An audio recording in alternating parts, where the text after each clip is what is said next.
Soul Healing Satsang. I am Stacy Patrice. Super excited to be here with you all today. I don't know that there's a day that I'm not excited to be here with you all, but super excited to be here with you all today. This has been a week where there has been so much on my mind, in particular, the specifics of rest. The specifics of rest. So if you have not joined in before, welcome. I am at Soul Yogini SP here on Instagram. I take over the Rebuild page every Sunday from 1 to 2 p.m.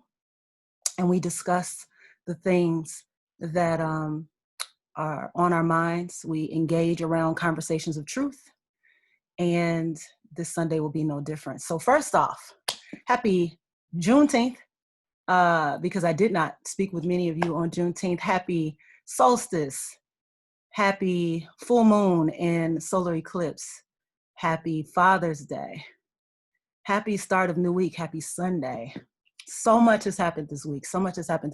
A lot of energetic shifts have happened this week. And one of the things that I attempt to, or I should say one of the things that I am called to help people with is to make connections. And to make those connections between the things that we typically do and maybe the things that we don't yet do well enough for our own standards. And that includes me. I am not exempt from this process. I am not a projector of this work. I am in this work as well. So when I speak on Sundays, I speak to me, I speak to you, and I carry the messages that come to me. Who knows what the topic will be on a Sunday, but whatever message was strongest during the week, and I get the information to start with, that's where we start on Sundays. So this particular Sunday is about rest. And I know it's pretty easy to imagine that rest is not something we need to talk about, that, you know, we all eventually get rest. We all have to go to sleep. We all work, so thus we all have to sleep. But rest, especially in our communities, is it's a kind of taboo topic. And the reason it's a taboo topic is because people who have such a history of hard work and productivity often don't get celebrated for something that doesn't contribute to other people, often don't get celebrated for something that is really for them, often don't get celebrated for doing something that is invisible, that nobody can see. Nobody knows how it happens, where it happens, when it happens. And so a lot of times, the things that we get congratulated for or we get incentives to do or to produce, those are the things that we gravitate towards, and those are the things that we share.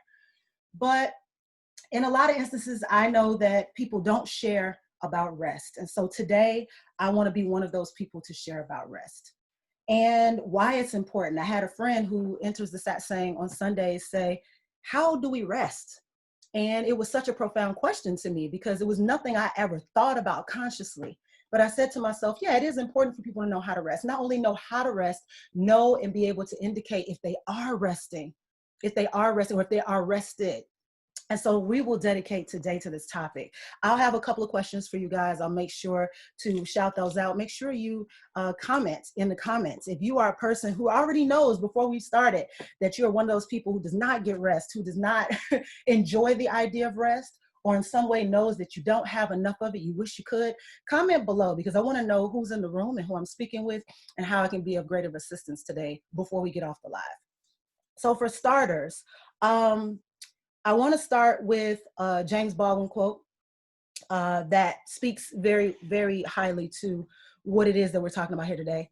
In America, I was free only in battle, never free to rest. And he who finds no way to rest cannot long survive the battle. Now, if we think about that, we know what our bodies need in terms of if we don't get rest, if we don't give ourselves rest, our body will take over, right? We will find ourselves slipping up, doing normal things that we normally have no issues with. We will find ourselves passing out in the least opportune of places. We will find ourselves oversleeping and not waking up in the ways that we used to. So this idea of not having rest is a very ancient connection that we have to make to the idea that we may be remembering not being able to rest. And I'm saying that as a starter because I think sometimes we think we get these ideas on our own, that sometimes we think, you know, I just don't like to get a lot of sleep. That's just me. I just don't need a lot. And sometimes those ideas are given to us by other people, whether they've been successful or highly productive. Sometimes those ideas are perpetuated in our communities. And in other instances, I do think there is a sense of ancestral trauma that comes with rest, that there is this idea that we have to stay in motion. That's how we survive, is always staying in motion. And I'm not going to argue the idea of always being in motion, the idea of being in motion, but I am going to argue the idea of always being in motion. So we can be in motion and not always be in motion. There is an ability to be productive even while resting. And I share this with my yoga students all the time. I share this with my friends all the time. I remind myself of this all the time. There is the ability to be able to rest and be productive. I know sometimes it feels like there's a fire that's burning and we have to respond to the fire. And then if we put out the fire, if we extinguish the fire for a few hours or a couple of hours, we won't have that mojo again to do what it is we were doing. And for some people, they may operate like that. They may operate in a sense of momentum. But let's call that what it is. That's momentum, right? That's objects that, you know, are in motion, are able to accumulate and build and amass based on that momentum. But then ask yourself, in that momentum, what is the balance? Because if you're always accumulating and growing and moving, what's the other side of it? Is the other side the simplicity of, you know, I get a couple of hours here and there, or is there something that can be done to balance that momentum? And so we think of actions as being and benefiting others, and we think of rest as being and benefiting ourselves. And some people will choose others over self. It's very complicated pathology we have around rest.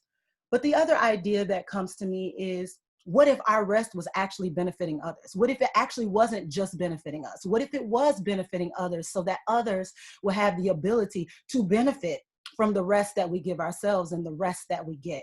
And we've all encountered employees in places that we've gone that just seem like they really don't want to be there. They seem like they're really not there. We tried to have conversations with people who are really not there. Sometimes we've tried to attempt tasks that we put on our to-do list, and that particular day when it was time to do it, we really weren't there. We've all been in a car and been driving and have no idea how we got home, or, you know, don't remember the ride on the way home. These are all things that I think point out to how much rest we need. And especially with dreams, if, you know, I talk about dreams a lot. If you're a dreamer and you don't really find yourself remembering your dreams or even having dreams, or if you swear you've never had dreams, that also, from my understanding, is an indication of rest. It's not always, it's like some details of dreams are just not going to stick.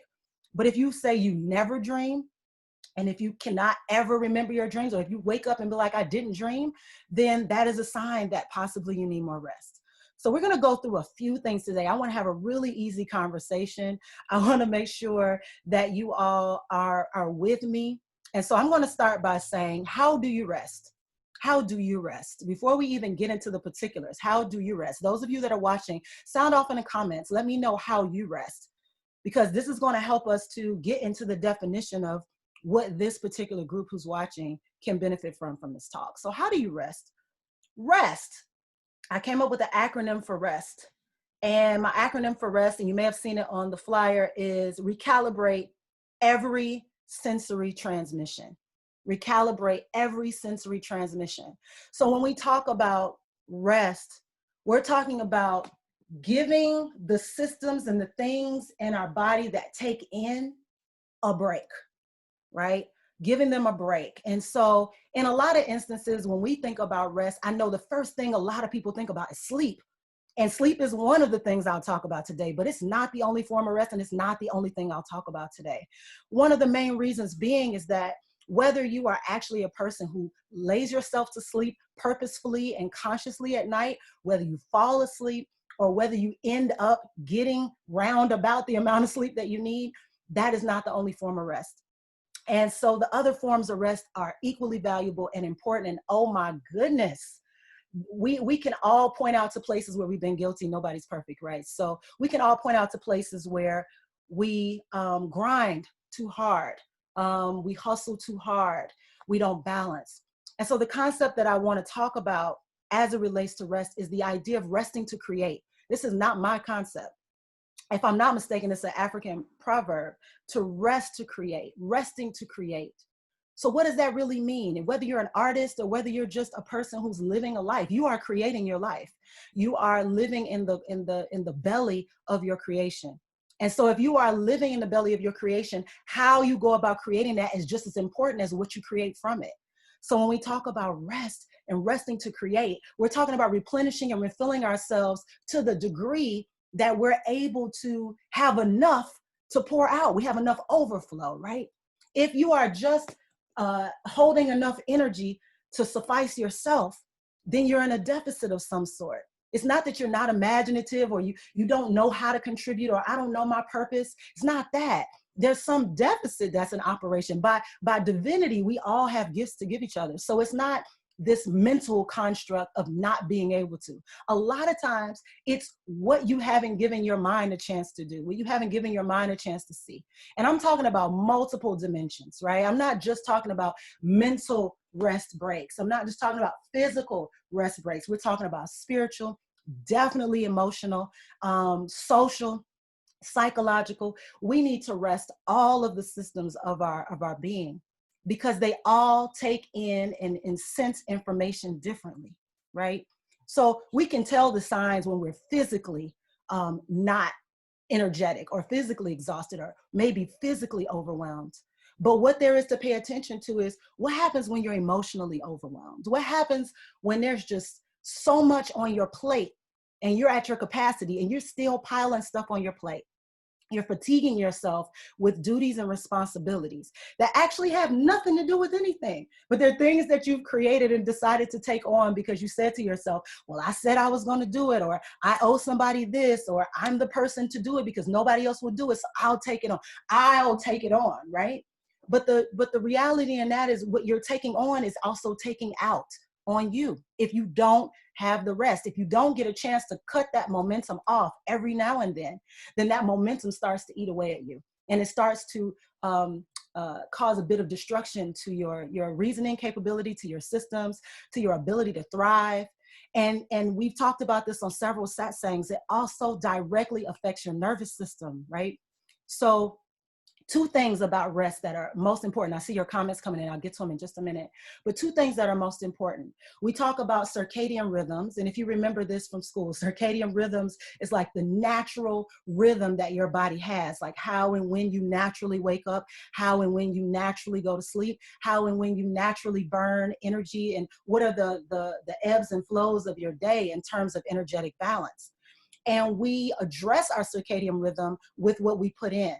And so this goes beyond food. For the physical, yes, food is one of the things we put in, but we address our circadian rhythm, or we support our circadian rhythm by what we put in. So if we're not paying attention to how our natural rhythm is, or if we have a job that doesn't allow our natural rhythm to express itself, we have already altered the system, and we already have to make an adjustment for that.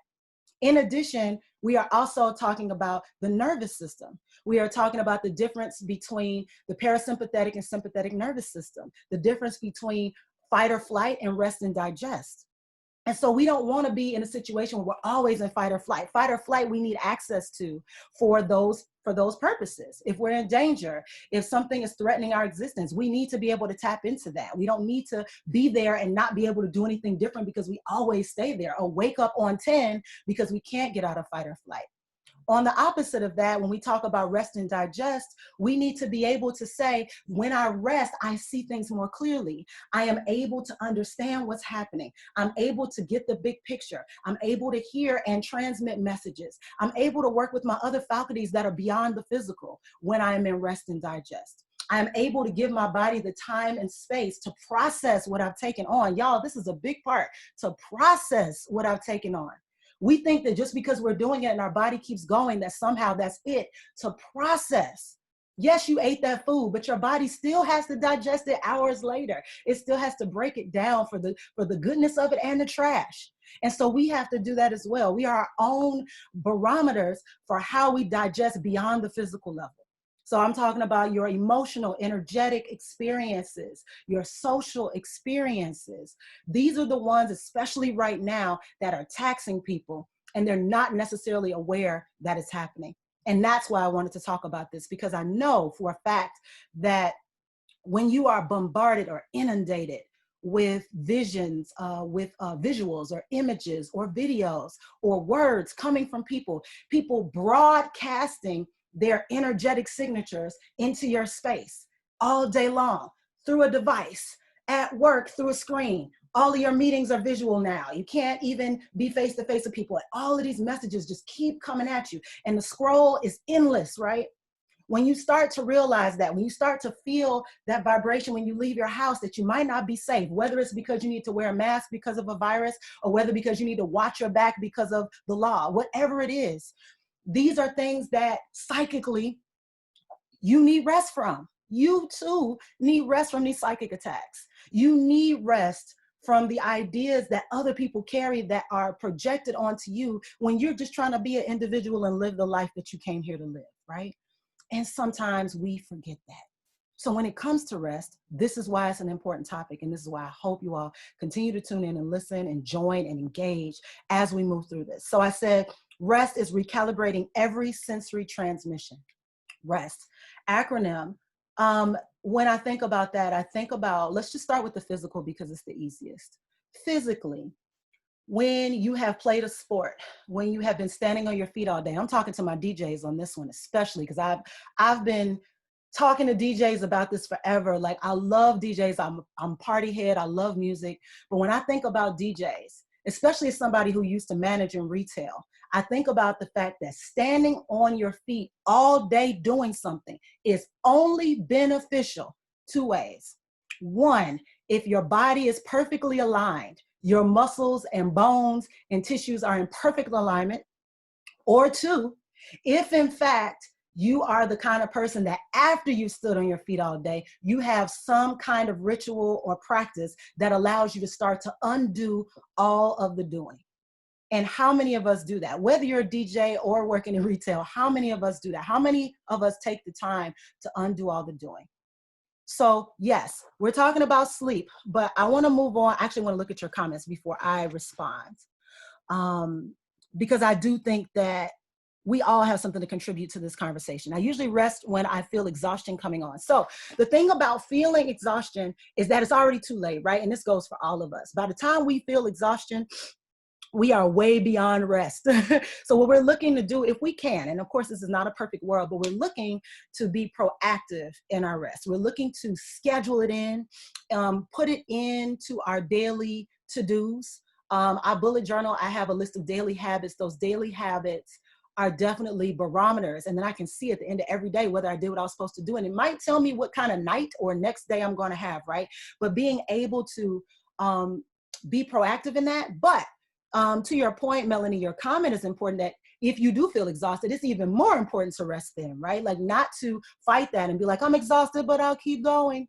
There's often a feeling of guilt associated with rest. Absolutely. How we guilt people, the people who say, you know, I'm gonna go out tonight, and then they sit down and then they say, girl, I am not going out. And you're like, oh, lady, you know, how we guilt people for not doing what they said they were gonna do because they need to rest. How friends of mine have not felt like they could take off days of work for rest because they're already in an environment where they're supposed to be resting, but they can't be resting if they're working. So when we talk about rest, we're talking about the absence of work and actually the absence of doing, the absence of conscious doing. We're gonna get into that in just a moment. I love resting, but I do not manage to do it as much as I need. So before the end of this call, thank you for sharing that. Before the end of this live, I want to make sure that we have a way to gauge if we're getting the rest that is appropriate for the life we are living. So thank you for saying that. We are definitely going to talk about that. Pranayama, box breathing. Absolutely. So breathing, and I've talked about this on the satsangs before, breathing is a beautiful way to relax the system. It's a beautiful way to relax the system. But what we really want to get to is the point where our breathing becomes natural in the way that we practice it. And it becomes our constant, continuous rest, right? Having that flow of breath where you are able to constantly stay in that calm, rested zone is actually, in my opinion, one of the beauties of practicing breathing, because pretty soon you'll be utilizing those breathing techniques unconsciously, which then helps you to feel better rested during and throughout your days. It's more about physical inaction, but I rarely get to mental stillness. Mental is the big one. Mental is the big one. I think it's bigger than the physical one. Mental is the big one. And I would even say emotional might be up there with mental. And the reason I say this is because we don't always realize where other people are coming from when they're talking to us, but there is encoding and messages in everyone's speech, in everyone's language. And in speaking to each other in conversation, we don't always get to address everything we pick up. So, right, the way someone's body is when they talk, the way someone's facial expressions are when they talk, we really usually address what's being said. Very rarely do we address what's being seen. But does that mean that we didn't take it in? Does that mean that our senses didn't process it in some way, right? The tone and all of those things. Our senses also process those things, but those are not necessarily things we talk about. And the things that we don't share often get stuck and often stay with us. So we will definitely get into that more. When I meditate and do my grounding in nature, yes, meditation and being in nature are some of the most accessible and easy ways to assimilate rest in your life. Now, I know people say for rest, I take nature walks. Okay, so it's kind of resting because it's nature, and we know nature is very powerful and transformative, but you're walking, so your body is actually working, which is going to cause rest in the physical arena. So what we want to see is sometimes how we used to see, you know, in pictures, and it used to be, you know, a very popular thing, and people still do it in communities where you sit on the porch, where you go sit on your deck, where you go sit somewhere serene and beautiful and take it in. And again, you taking it in is absorption, right? So it's not necessarily you have to go do something while you're sitting in nature, but just go to the nature and sit in it. And if that's your front porch, beautiful. You don't have to go very far. Cleaning my space of rest, relaxation, if not in nature. Repetitive mantras, reflection through journaling, music, drinking water, and cooking good food, shutting off technology. Yes, I was gonna get to all of those, so thank you. Yeah, having the opportunity to know that it's a combination of things. And this is why I said rest is not just sleep. Let's get out of the habit of thinking of rest as just being sleep, a combination of things that allows you to really nurture yourself. This is beautiful. Getting the naps out of my hair. Okay, you know what?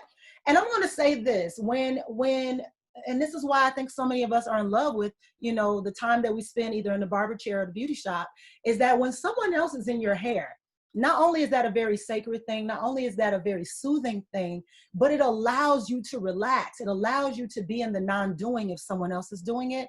And when you're doing it for yourself, you get a sense of nurturance. Like it's like you're going through this process to get yourself unwound, okay, to be in some way more relaxed about your to-do list than other times. So I rock with that. That's beautiful. Yoga, napping, and listening to music and uplifting messages. Yes. Can't absorb other people's energy on social media all the time. Absolutely. Right now, when I rest a step away from my everyday environment, I need additional options. Yeah, and I'll say this too. I realized that me leaving and traveling often, how compromised I felt not being able to really do that during this period. I remember someone saying to me, like, why do you have to go out the country all the time? Why is it that you need to go on international trips? Why is that necessary? And I didn't get offended at the question. I really had a very quick answer. And it said, because the systems that wear me out in America don't find me in another country in the same way.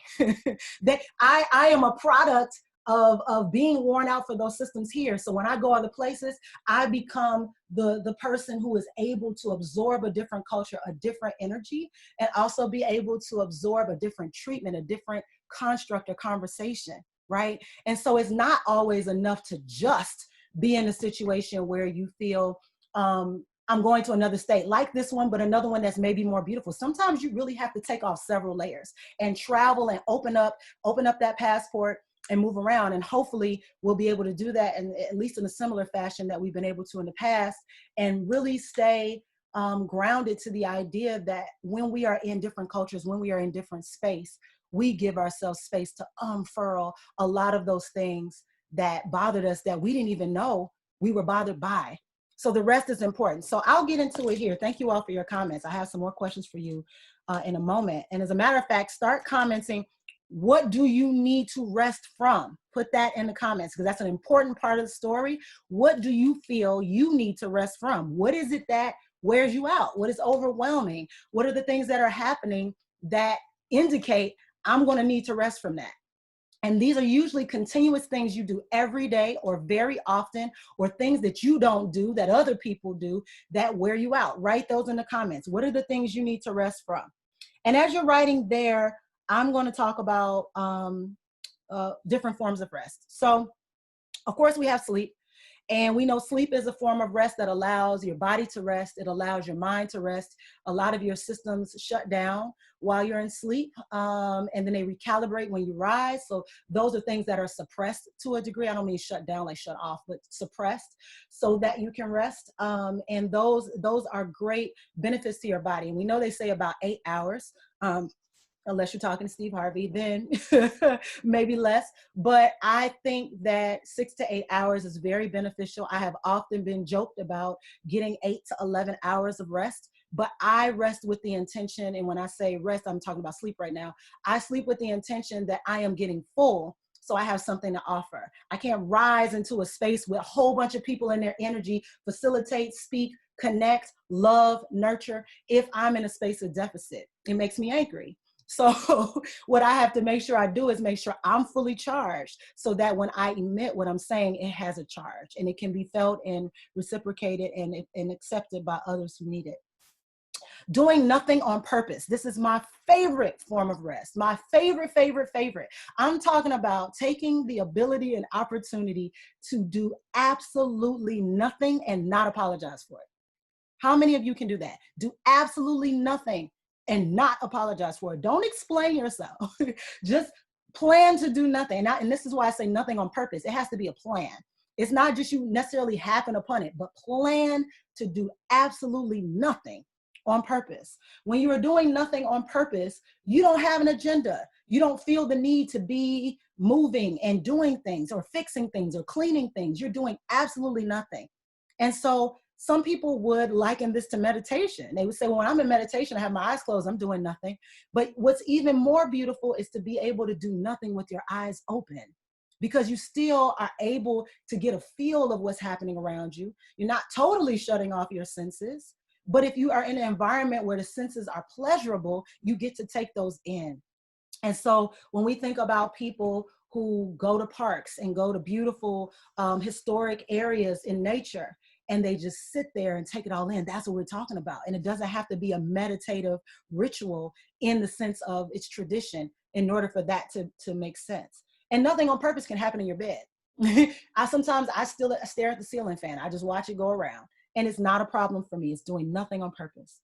Also, taking breaks and spaces in your schedule. So sometimes, let's say, for instance, you're a person who has meetings all the time, whether your boss schedules them or whether you're the boss that schedules them. Sometimes if you have meetings back to back to back, what happens, and I know this to be a fact, what happens, and you probably have experienced, is you have a 2-hour meeting with someone, and then you give yourself 15 minutes before the next hour or 2-hour meeting. In this 2-hour meeting, it may go over. And 15 minutes is not enough time to unload everything that happened in 2 hours. It's not enough time to digest or process what happened in 2 hours. So how can you install breaks into your meeting times so that you have the ability to digest, to hear what you heard, to know what you felt, to take notes on what to pay attention to, and to put what doesn't need to come with you in a trash bin? Are you sure that your meeting has wrapped and is complete? Because sometimes your meeting has not wrapped and it's not complete because you're carrying it with you. So that you carry maybe the stress or the feeling you had from that meeting right into the next phone call, and you're not fully present and you're not fully there. So we're talking about taking those breaks and putting spaces in between our work. So it's not just about waiting until the end of the day to rest. It's not just about waking up early so that you can have rest before you start. It's about installing spaces so that you get a little bit of recharge before you move on to the next thing. And sometimes in that recharge, you may have an opportunity to eat, right? Because skipping eating is a very common thing that people do. It's almost like there's not enough energy to eat. Anybody ever felt like that? Not enough energy to sit down and have a meal, not enough time, not enough intention to say, I really want to take in the food that I'm digesting. And it also gives us, extreme stress sometimes when we're digesting food in the company of others. If their energy and who we're eating with is not in alignment, sometimes we have digestive issues. So you have to pay attention to that as well. So installing breaks and spaces in your schedule to just be. In addition, another form of rest is winding down. This is my favorite form of rest. And a lot of times we think of, again, sleep as being the main event, and it can be, but your wind down is just as important as your sleep. Your wind down is important because it starts to signal your body so that you can ease into sleep. So sleep is like the main event, and your wind down is like the foreplay to your rest, if you will. I mean, I don't know how else to describe it. So when you start to wind down, you give yourself an opportunity to feel what you feel in your body, in your space, in your senses. You give yourself an opportunity to understand where you're headed next. You give yourself an opportunity to close what it is that was happening. And you also give yourself an opportunity to move into rest in a way that, move into sleep in a way that is already doing half of the job and is restful. I shared with my students recently, when I say recently, a few months back, that I write every night before I go to sleep. I write, I listen to music. I experience joy before I go to sleep. When the house is quiet, when I don't have any more duties, I'm not cooking, I'm not teaching, I'm not parenting, I allow myself that space. And it usually starts with a shower or a bath, and I allow myself that space to get settled. It's usually inclusive of aroma. It's usually inclusive of fresh sheets and maybe a light breeze. It is often inclusive of me enjoying the thoughts. Sometimes it's inclusive of meditation, but I have to give myself an opportunity. I can't go from 60 to 0, right? I have to give myself an opportunity to wind down on an angle, not these hard lines that really jolt our nervous system, but to wind down in slow motion, ease it out, allow it to ease right into the flow.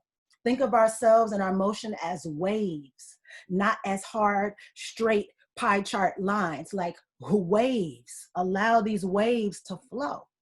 So a lot of times your wind down, how you get into that rested space before you go to sleep, is so critically important, because it also informs the quality of your sleep. Can you sleep longer when you give yourself the opportunity to rest before sleep? Yes. Can you feel more rested when you rise if you give yourself an opportunity to rest before you sleep? Yes. And the people who are around you, how they feel if you have, if you share a bed with someone, or if you're in the house with people, how more rested the environment feels, that you have created the environment to support rest, so that when it's time to go to sleep, everybody is able to do that. So, so, so important. I've been in both. I've been in the chaos as well as the rested space, and I'm saying it's a big difference. And so also, we talked about this in one of the sessions as well, your sacred spaces, allowing the things that you're involved with to become sacred spaces for you. And by sacred spaces, I simply mean these are things that really speak to who you are. They really speak to your soul. You don't waste time in spaces that don't benefit. You don't spend time or spend energy in spaces that rob you, right? You want to be in alignment with the spaces and the moments. And so if you get to a point where you find yourself in a cluster of draining company, you want to get out of there. You want to be in something that is charging for you in a positive way, where you are heard and where you are seen, and then also have proper time to close off that process to move on to the next thing, even if the next thing is resting so you can go to sleep. So being more intentional about the spaces and the circles and the conversations and the people you seek out and the people who seek you out throughout the day, that is also important. We talked about meditation, also observing and energy conservation. Okay, I'm gonna spend a tad bit of time here. So when we are in the world and things are happening, we don't always have to be a part of what's happening. We could be sitting right there and not be a part of what's happening. And many years ago, I learned how to zip off, close off my energy so that I don't feel psychically attacked by what other people are doing. It's proved to be very beneficial. I would say that in a lot of environments I'm in, it may look like I'm zoned out and doing my own thing, but I am highly paying attention to everything that's happening, how I feel, how the space feels, how the people enter and exit. I am paying attention to everything, because everything I'm paying attention to is going to give me information about how long I can be there, how long I need to be there, and what I need to do while I'm there, right?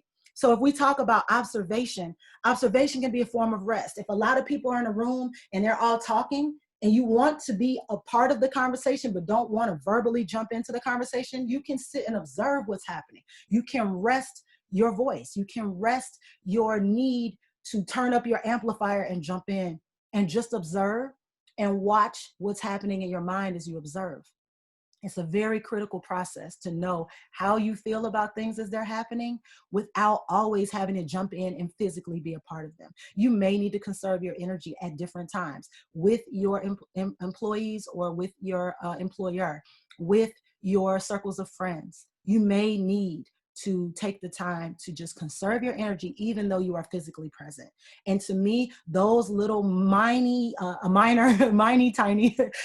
minor little rest breaks are ways in which you can conserve your energy for something you care more about, something you feel more passionate about, so that when that opportunity arises, you're not spent. You have the ability to connect and join. Also, your energy tuning. So your energy tuning are all the things that you do to support yourself. And this is the next topic we're going to get into. So your energy tuning. So let's say you practice yoga, you go get massages, the food that you eat, and maybe it's the food you grow or the kind of food that you give to your body to nourish yourself. We're talking about nourishment activities, things that allow your body to alchemize to its highest frequency. So whether that's nature or therapies, who's going to take the weight is the question, right? Like, who is going to be responsible for the energy you carry? And the answer would be you. You're responsible for the energy you carry. So if you decide that you'll just be reckless and just throw your energy out there and react to what comes, that's a totally different response that's not going to be rested versus the response of, I'm responsible for my energy. And so that when it meets other people's energy, I know exactly what to do, and I know how to conserve or otherwise transmute what is happening around me. And these are not things that are hard to do, really. It's just being responsible for your own energy means you know it. It means you know it, and you take the time to heal your soul. You take the time to be in space with yourself so that you are aware of what's going on with you before anybody would be able to point it back out to you. Like, being a master of your own energy is so critically important. And then, of course, one of the other major ways to rest is to unplug. Goodness gracious, do we need to remember this right now? Is to unplug. Everybody can't watch the videos. Nope, everybody can't. That does not motivate everybody. That shuts and paralyzes some people and shuts them down. Everybody can't watch the videos. Everybody can't be on a consistent grind production cycle. Everybody's not built for that. And this is not about a standard. This is about customization. Everybody's not built for the same things. Let's try and stop bullying each other about that. What you need to do is, what you should do is, how come you don't? Let's cut that out, because in a lot of instances, we are finding ourselves doing things because we're expected to do them. Expectations work outward in, right? So that means other people saying to you what your job and what your responsibility is. But when you nurture yourself and you take care of yourself and you find yourself in rest, that's inward out. So you're allowing yourself to get it together and then letting that make the decision about what to do. So unplugging is so critically important, and not just necessarily for the day, not just necessarily setting those timers that tell you you've been online too long, not just that. Sometimes you need to take a break. I haven't had an active Facebook account, I think, in like 4 or 5 years. It's been about 4 years, I think. And that was completely intentional because I didn't like the way that I could not control how information was coming to me on Facebook. I didn't know that Instagram would be owned by Facebook later, and et cetera, right? But the way the information was coming to me on Facebook did not feel good to me. And so I got out of there, and I have not had the need to want to restart. It doesn't mean that I don't want to be on any social platforms, but you might find that there's certain platforms that resonate with you and feel better to you. Maybe Twitter, because you talk and you don't have to see pictures and all of that. You have the authority to click before you see it. But the idea is these particular ways in which we engage can be very powerful and connecting, and they can also be very debilitating and destructive as well. And it really depends on the energy of the people and how they choose to engage and their consciousness around engagement. So I ask you all, what do you need to rest from? Let's check out these comments right quick. Yeah. You need to rest from social media and news media for sure. Yes. And program your media. Decide what you will watch. Don't let the program decide what it's time to watch. Definitely use all the platforms if possible to decide how you arrange your watching. I call it cultivating daily joy in your home, like your way of arranging media so that it supports you at the time that you need it, which is the next topic. I need to rest from the noise and needs of other people. I'm a manager, so managing people and taking focus off myself while I'm on personal journey can be exhausting. So I'm going to say this, and this is a key point because I have that management background as well, Tiffany. When you are managing others, there comes a time, and it's a very it's a very tricky process, but there comes a time when managing others comes from the management you have for yourself. It's like allowing your energy to be the thermostat and allowing the people who work with you to take the temperature of the room, to say, I thought the temperature of the room, it says the temperature of the room is 75. Okay, so maybe I need to cool off. Or the temperature, it seems like the thermostat is reading about 83. So maybe I got a little more space. But it's like allowing, as a manager, allowing your cultivation with yourself to be your leadership style, to be the way in which you manage other people, and to stay in that zone, like stay in direct alignment with that signal, so that when they meet you, it's not a fluctuating signal, but it is a responsive one. And that's a deeper conversation than what I can unpack right here, but I know what you mean, and I know that there's a way to deal with that. Work, other people's problems, anxiety, errands, yeah, other people's problems. I think that's like one of the biggest emotional things we need rest from, absolutely. I need to eat from others' energy, I need a break from others' energy. I need to rest from others' energy and mommy duties. Yeah, for my mothers out there, I also being a mother, and parents and fathers, because we were talking about Father's Day. I think that it is important to schedule rest with your families, to let them know how long you need, and to let them know what are the signs that you're burnt out or that you need rest. I think it's so important to tell people, hey, if you ever see me where my voice raises, that's a signal, because I don't raise my voice. I don't want to. So if my voice raises, I'm not aware of where I am and I'm at my wit's end, snap me back to consciousness, be quiet, let me hear myself, something. It's important to get into these conversations with people, not about how they can manage you, but about your understanding of your own process, and sharing that with people who you love, who will be around you, so that when you do engage and interact, you're not guessing with each other. You are informing each other about what it is and how you understand it, so you can be supported. Absolutely. Me. Is that right, Mel? He said you need a rest from yourself. We all need a rest from ourselves. Sometimes we can be maniacal creatures, right? We have a lot going on and a lot we're trying to take on. So being maniacal in that way, absolutely. I take candlelight showers every night when I get home. Ooh, I love that. Also, I have my smart bulb set on color blue, since blue is a calming and gentle color, proven to lower stress and blood pressure. That is beautiful. I have definitely unplugged during these times. Me and my friends were talking about this. Facebook literally stresses me out, where the time I go on there, even for a second, Hers is Twitter. She gets anxious every time. We can't all be on everything, and nor do we need to be, right? We don't need to be on everything. Everything that happens in our lives, newsflash, there was a point in time where things would happen in our lives all day, every day, and we never took a picture of it, and we never told people about it, and we never felt the need to have people join us as it was happening. We just lived our lives. So just keep in mind that that can still happen. Even though you have the device, there's no pressure to use the device. And this is what we're talking about. Thank you for these answers. So stress is a vibration. The more that we understand that stress is a vibration, the more likely we are to be able to offset it and to recognize it as it's happening. If we understand that part of our vision of being an achiever, part of our vision of being someone who can produce and do something has to include our vision for rest, then we start to understand how to reset these.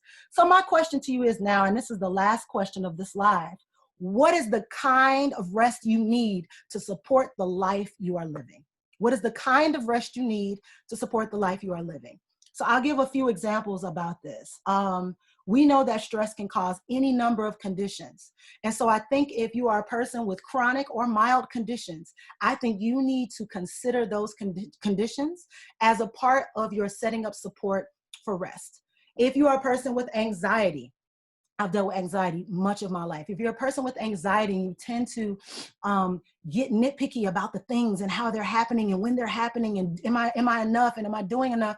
If you tend to get into the anxiety trap, your rest needs to involve things where you're doing absolutely nothing with your hands and that affect your nervous system directly. So we're talking about the breathing, we're talking about the meditation, we're talking about nature, we're talking about sitting and allowing things to get in.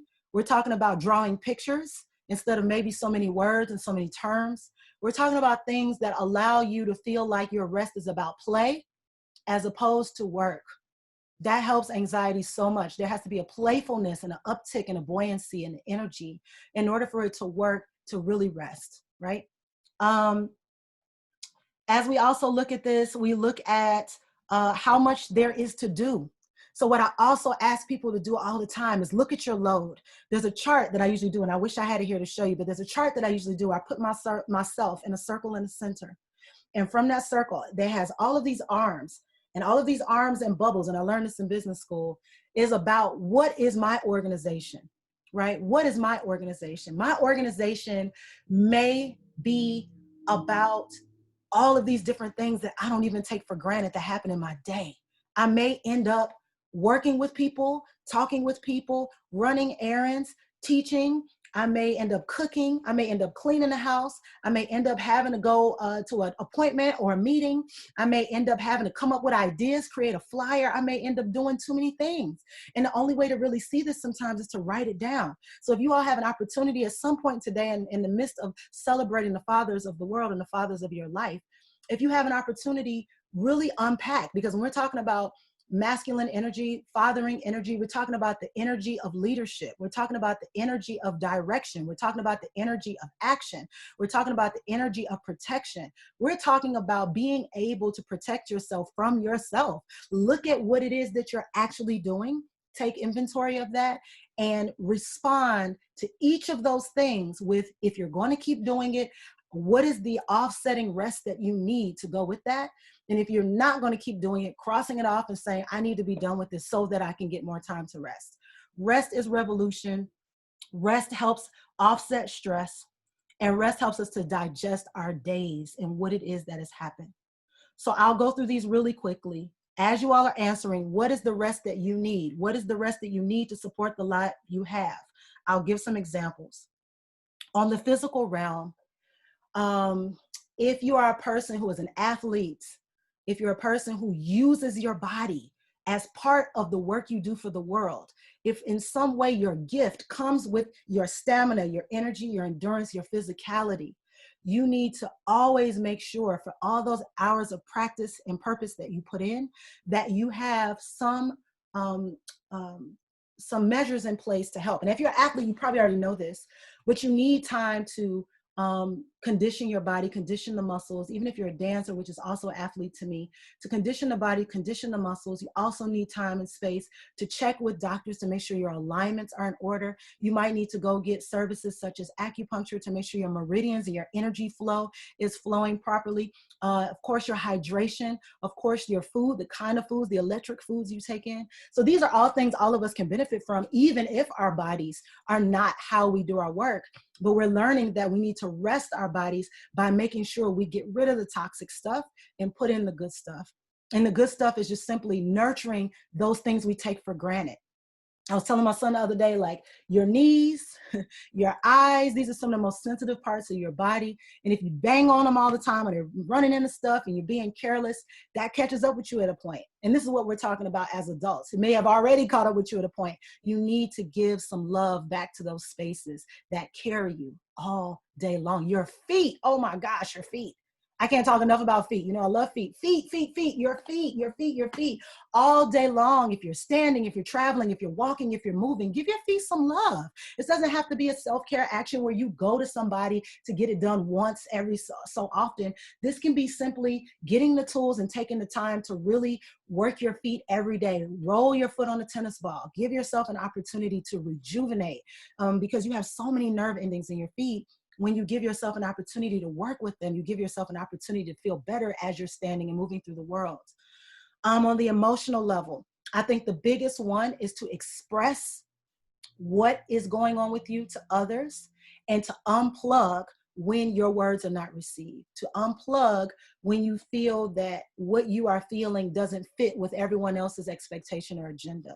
And in that instance, a lot of my emotions go onto page. I write.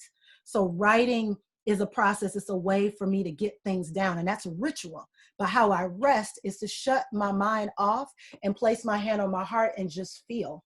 I give myself an opportunity to feel. I may close the door. It may be wide open. It may be at night. It may be once it's dark. Whatever it takes, give yourself moments to feel throughout your day. Give yourself an opportunity to check in and see how you feel, and to give yourself space to feel it. Because especially right now, a lot of us are angry, and hell, what do we not have reason to be angry about? But we're angry and we're really holding on to things in a sense that we don't feel that ability where we have to let go or express those things, right? So it's about allowing yourself the ability to feel, and don't let anybody take that from you. Mental, yeah, stop researching, stop looking, stop reading stuff, stop stop reading blogs, stop trying to think about what to say next or who's going to say what or what you'll say if they said it or how they thought about you. Like, stop, just stop. And sometimes stopping is not like trying to stop other people. It's you stop processing it and taking it in as if it is your problem. It's to say, I'm not available right now. It's to say, I don't have the capacity for this conversation. It's to say, I love you, but can we do this another time? It's to say, hey, before we get started, I'm letting you know this is where I am. So giving yourself the opportunity to have those conversations, if you can, and manage them well, but also not having those conversations so you can actually give your brain a break. Spiritually, we really just need to make sure that our environment speaks to where our spirit is, or our environment lifts the spirit.